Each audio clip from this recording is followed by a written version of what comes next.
Hi everyone, Sarah here, and finally today I'm going to try to answer all of your questions about my Appalachian Trail southbound journey this past year. First up, stats from my hike. So I did finish the trail in 127 days. So I started July 7th and ended on November 10th this past year in 2022. Including the zeros, I averaged about 17.4 miles a day. So some days it was less, some days it was more. And like I said, that includes the zeros. If we exclude the zeros that I took, it only gains a couple more miles. So 19.2 miles per day. In total, I took 12 days off. So full zeros, not doing any hiking on the trail. I did break this down a little further, so you kind of have an idea of what my mileage was. Single digit days, so where I did 9 miles or less, I had 10 of those days. And some of those days were just really difficult. Some of them were Neros. So maybe I hiked a few miles to get into town or hiked a few miles out of town later in the day. 10 to 19 miles. I did 52 of those days. So that's the majority of the days that I hiked were in that 10 to 19 mile range. And then my 20 to 29 miles, I had 45 of those. So again, that's my second most, the bulk of my mileage. And that was mostly later on. And then 30 plus mileage days, I only did 8 of those. So that includes the 4-state challenge, which was my biggest day of 45 miles. And then the rest were in the 30s. If you want to know more, I did link the spreadsheet below, which breaks down my day-by-day stats for mileage for those that are curious. I also broke down how often I was tenting in a shelter, slept in a bed, or other. For the most part, I use shelters the most. So 48 nights I spent in a shelter. My next one was sleeping in a bed, especially there towards the last half. I just started splurging and trying to get into the AT, which is a lot of hostel life. The biggest thing that people say about the Appalachian Trail is that it's mainly the socializing. You're not going to get a true, like, out in the middle of the wilderness experience on the AT. That's just improbable. You're always going to see people. You're always going to hear cars or planes or something. But yeah, so I really started living it up, especially towards the last half. So 42 of my nights were spent in a bed. And then 33 nights I spent in my tent. And then I only had 4 nights that I classified as others. So again, either cowboy camping or sleeping on a floor.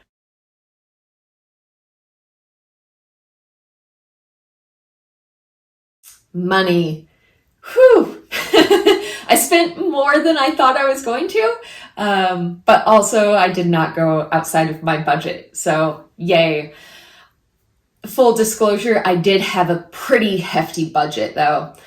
I was originally going to do this trail in 2020 and had a decent chunk saved. And then the past couple of years, I just added more on. And thinking ahead to the inflation, things changing, I wanted to be sure that I had enough money. So normally when people are planning a hike, you budget about $1,000 a month to spend while on trail. So if you're going to do a 6-month hike, normally you would have like $6,000 saved for a trail.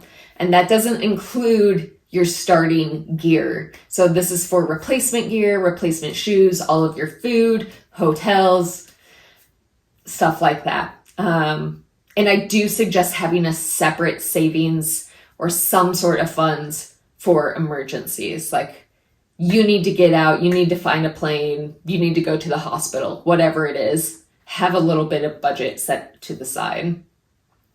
I did have $10,000 saved for this journey, and I spent $8,600. Eesh, it was a lot.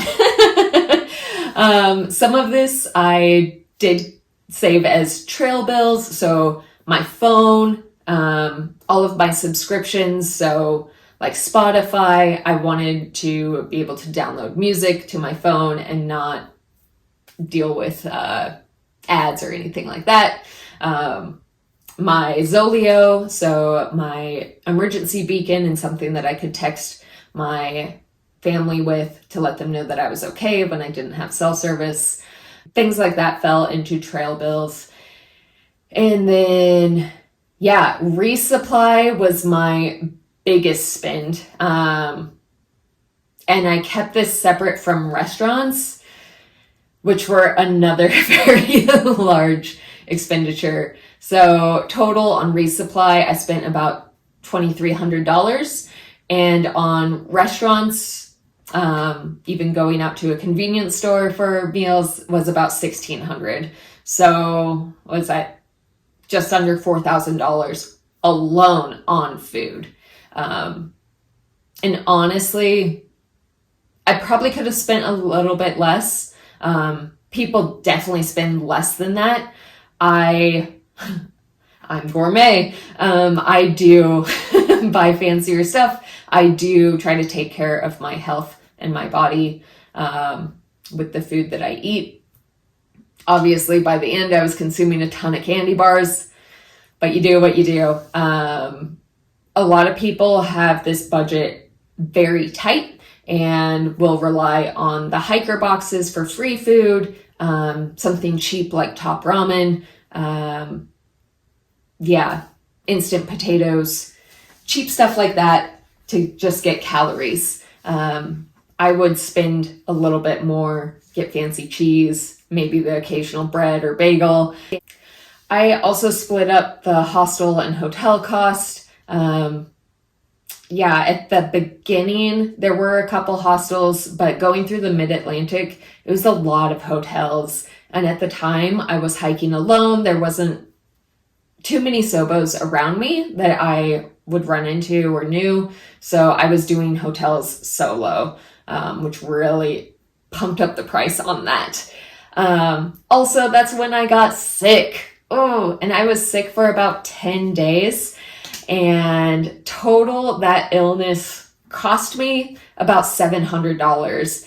So that includes hotel stays, eating food at places that I wasn't planning on eating at, going to urgent care, Ubering to town to go to urgent care and Ubering back to the trail just because it wasn't a trail town and there wasn't like an easy hitch to and from.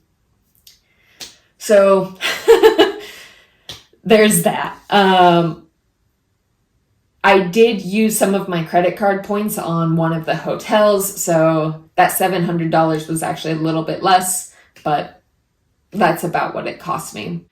So yeah, $8,600 is a lot. Even saving $10,000 for a trail is a lot. There were definitely people that splurged more than me, and there were people that had their budget much tighter than me. So really this can be to your budget. I had a much tighter budget on the Pacific Crest Trail and I kept costs lower, but this time, again, I had already saved and then I had an extra 2 years to save more. So I was pretty comfortable and was able to splurge when I wanted to.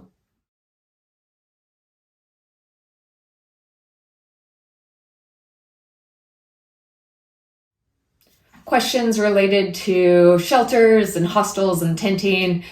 Did I ever feel awkward or uncomfortable or unsafe sleeping among strangers at the shelters? No. Everyone is pretty respectful. We're all out there to enjoy nature, and the shelters are meant to be kind of a community space. So everyone was pretty respectful of folks in the shelter. Occasionally, there would be people that maybe were unaware of shelter etiquette. So people pitching tents inside of the shelter, please don't do that. It's pretty redundant having your tent inside of a shelter. There are a number of reasons that people do this. Maybe they're a little uncomfortable in nature. This is their first time out. They don't want the mice bothering them or bugs bothering them, but really set your tent up away from the shelter. You'll probably have less mice, probably about the same amount of bugs, but you'll still be protected within your tent. Most of the time, it was pretty good at the shelters. There were a couple times where there had been comments in Far Out, so the app that most people use on these long distance trails. There were comments there about some folks that were causing trouble for hikers, and generally I tried to stay away from those shelters, either camping before or after them and avoiding them altogether on my breaks.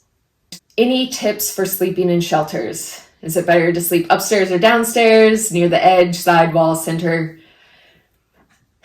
It really depends. It really depends on which way the shelter's facing, which way the wind is blowing, and how good the shelter is. There were definitely shelters where boards were missing, some of them tilted back, and some of them were perfectly flat and comfortable.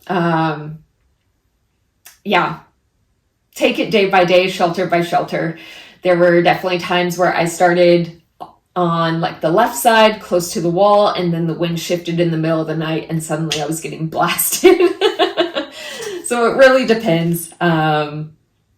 Also, if it's raining and there's holes in the roof, sometimes there's puddles in certain areas. So if you're closer to the back, you might get wet versus scooting your mat closer to the front of the shelter.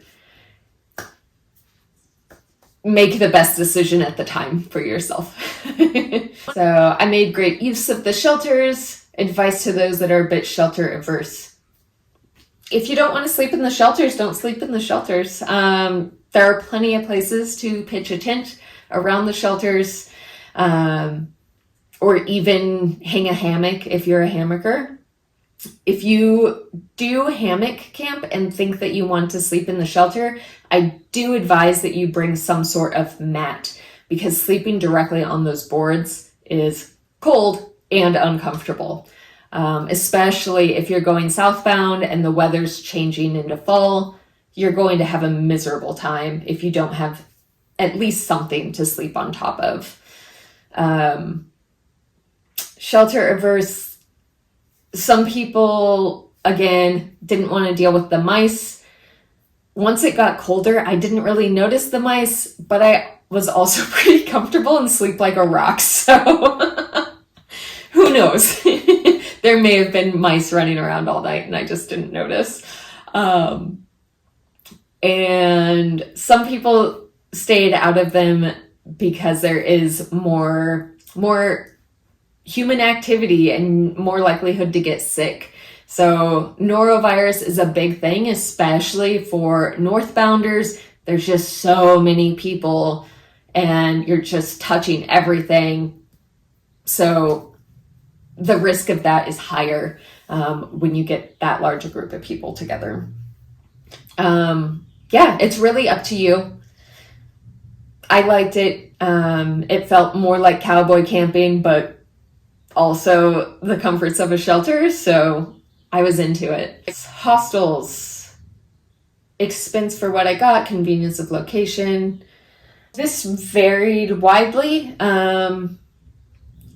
Hostels, for the most part, were about $20 to $40 a night, depending on the hostel and where you were at. They're definitely more expensive in the northern half of the trail. And again, through the mid-Atlantic, there were fewer hostels, so more hotel stays, which was much more expensive. But there were also free tenting options in most of those towns. Cost to what I got varied widely. Sometimes you'd spend $30 at one place and you would get breakfast, a nice hot shower, a very clean bed, very clean space. And sometimes you got kind of a dirty place, maybe a cold shower, and you had to pay extra for breakfast. It's really all over the place along the trail.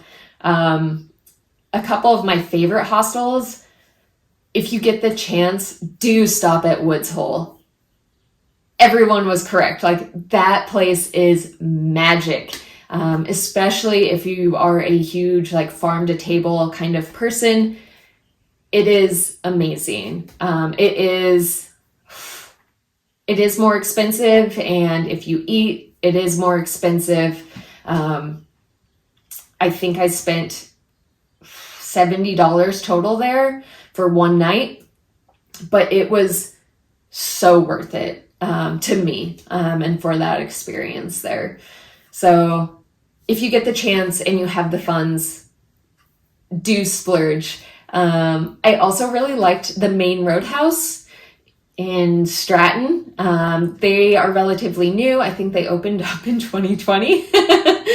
And it is really nice. The Jens, so Jen and Jennifer, run the place, and it was the second hostel that I stayed at on trail, and it was so clean. They had curtains around every bunk. You had your own little fan, outlets, very comfortable beds. Their breakfast and dinners were awesome. They catered to diet restrictions. They were amazing. The house felt like home, so much so that I didn't really want to go into town and do my resupply. I just wanted to hang out all day and just relax there. So do recommend if you get the chance to stay. I also really enjoyed Chica and Sunsets in Franklin, North Carolina. So that was the final hostel that I stayed at, and it was set up more like an Airbnb. It was fantastic. And especially as a southbounder, as the final stay for me, at least, it was a nice way to send off the trail, just to have this lovely, lovely place to stay in.